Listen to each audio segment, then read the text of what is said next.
ay rated SPG. Striktong patnubay at gabay ng magulang ang kailangan. Maaaring may masiselang tema, lengguwahe, karahasan, sexual, horror o droga na hindi angkop sa mga bata.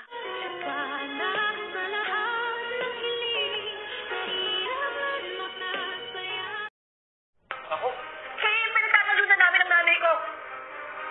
Kasi, sinasaktan mo yung nanay ko at pinukpok mo sa ulo yung tatay ko. Ano? Hindi ko sinasaktan ang nanay mo. At hindi ko pinukpok sa ulo ang tatay mo. Dok, pwede ba huwag ka na nga magsinungaling? Di ba sa'yo po yan?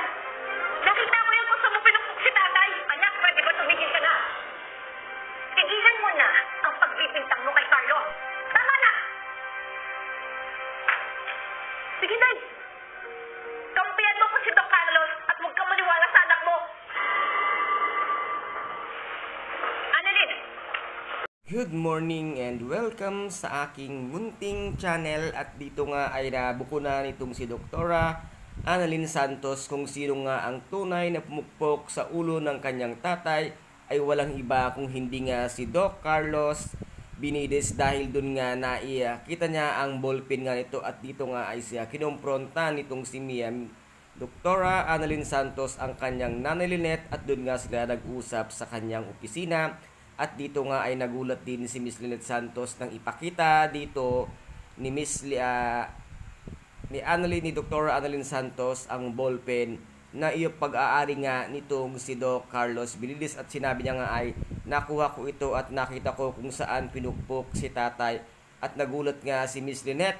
Ngunit sinabi niya nga dito na baka ito ay nahulog lamang niya, at dito nga ay nagsisigawan na ang mag-ina dahil nga sa pag-defense nitong si Miss Lynette Santos sa kanyang minamahal na si Doc Carlos Binides. Sana naman Miss Lynette Santos nakinig ka munang mabuti bago mo hinusgahan or pinagsabihan itong si Dr. Annalyn Santos, dahil si Dr. Annalyn Santos ay hindi nagsinungaling at siya ay nagsasabi lamang ng katotohanan sa mga nangyayari at nakikita niya. Sana minsan mamulat din ang iyong mata at pakinggan mo ang sinasabi ni Dr. Annalyn Santos na nag-iisa mong anak. At tandaan, Miss Lynette Santos, kayong dalawang mag-ina ang nagsama ng matagal na panahon mula bata siya hanggang sa naging doktor siya. Kayong dalawa lamang ang siyang tunay na magkakampi. Huwag mong hayaang mabulag ka ng pagmamahal mo dito nga kay Doc Carlos Binides, dahil meron siyang itinatagong masamang ugali niya.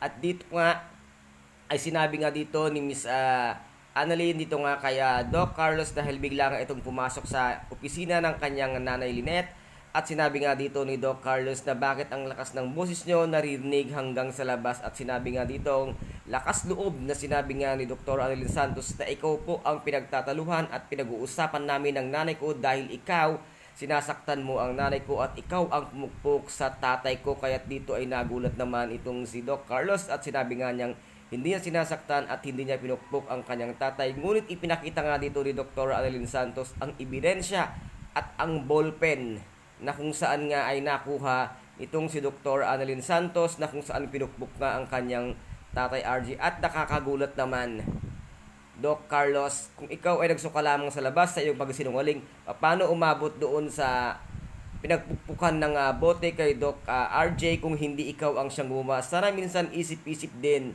booking ka na nga, magdi-deny ka pa. Kahit sabi nga sa'yo ni Dr. Annalyn Santos na huwag ka na magsinungaling, isa ka pa namang tinuring ang doktor, isa ka rin palang taong sinungaling. Saan pa nga magmamana ang iyong anak na si Zoe kung hindi sa'yo, dahil parehas pala kayong mag-ama ng mga sinungaling, lalong-lalo na nga yung si Moira. At sana kayo ang magkakasama, ikaw, si Moira at si Zoe, dahil pare-parehas kayong mga sinungaling at mga walang hiya din kayong mga tao pala.